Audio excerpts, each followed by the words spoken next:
I was recently given the opportunity to shoot with the Fuji X100VI, and I have some thoughts. I have a lot of thoughts about this camera. And for me, as a big Fuji fan, this video may sound a bit negative, but I want to put it in context. This is not a video where I'm only discussing things about the camera I don't like. This is a video coming from the perspective of, is this tool, is this form factor of the X100V, is it a good thing for me? Is it something that I think is worthwhile to be in my creative kit? So you guys may not hear an overbearing amount of positive things about the camera, because that wasn't really my intent.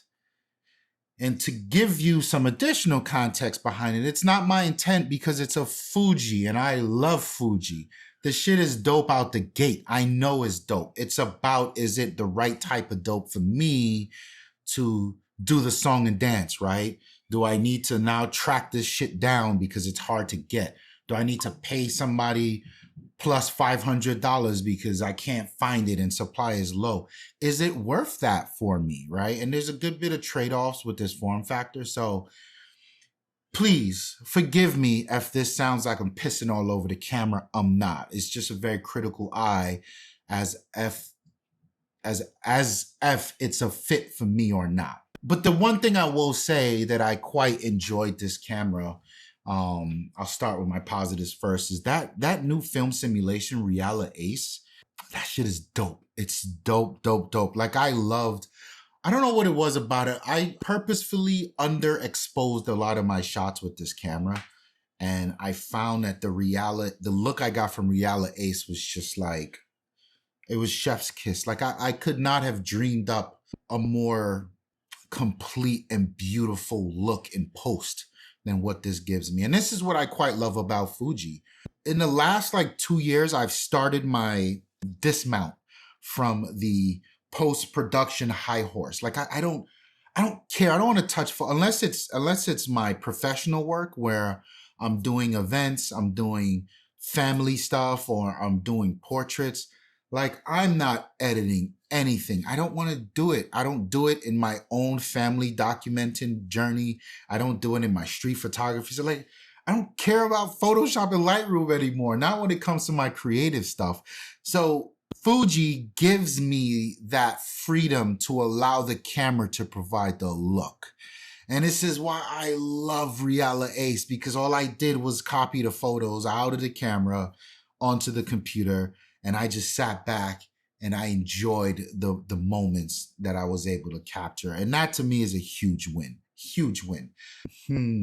I think the ND filter stuff that's in there is pretty dope. It has its use cases, not so much for me, but I really do need to acknowledge it. But nonetheless, this camera is indeed, it's a clinic. Fuji put on a clinic of how to continue to iterate on a solid product. And I don't think, myself included, I don't think anyone's going to tell you that the X100 line is not a solid camera. It is. It's dope. It's just these very particular requirements that says if it's good for you or not. So let's start to dig in.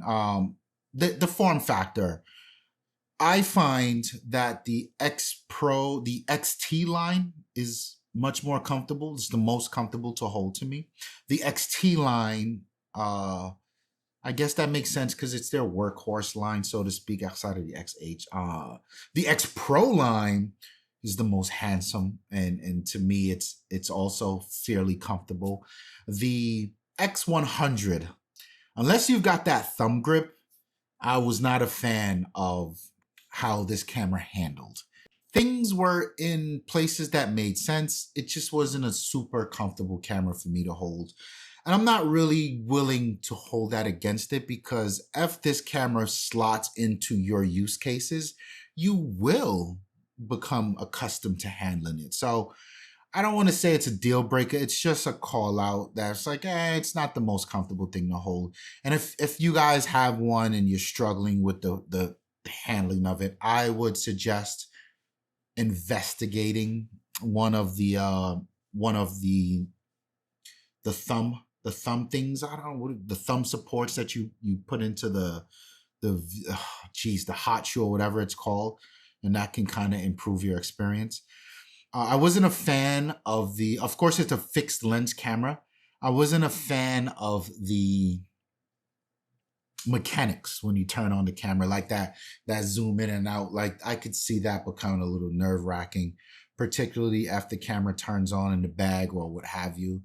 I get it, but I'm not a fan of it. It feels like one more thing that possibly could break on a camera like this. The battery life wasn't great at all. I was kind of shocked by that, but whatever. Hop on Amazon and buy you some cheapo batteries and live your life. And then the really big thing, that this is kind of the only solid complaint I have, and I can tell you it's not a good fit for me. The shutter mechanic. Was it a leaf shutter? I think it's a leaf shutter. The shutter mechanic felt so muted. It felt so muted. Like, I'm not a shutter snob, right? Like, I'm not one of those people who will tell you going from the Sony a7 II to the Sony a7 IV was a nightmare of an experience, because the shutter, the sound of the shutter and the feedback of when I hit the shutter button, I don't like it at all. Like, that's not me, right? I'm not. I can tell you when something's satisfying, right? So like my Sonys, do they have satisfying shutter sounds and mechanics? No.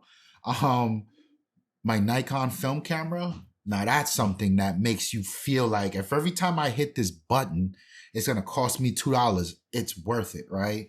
And then there's this. I can't get with this. Like, there were times when I was out on my photo walk where the shutter didn't give me confidence that I captured the photo, right? Particularly in situations where I'm panning quickly, where I'm coming in and the subject is still moving.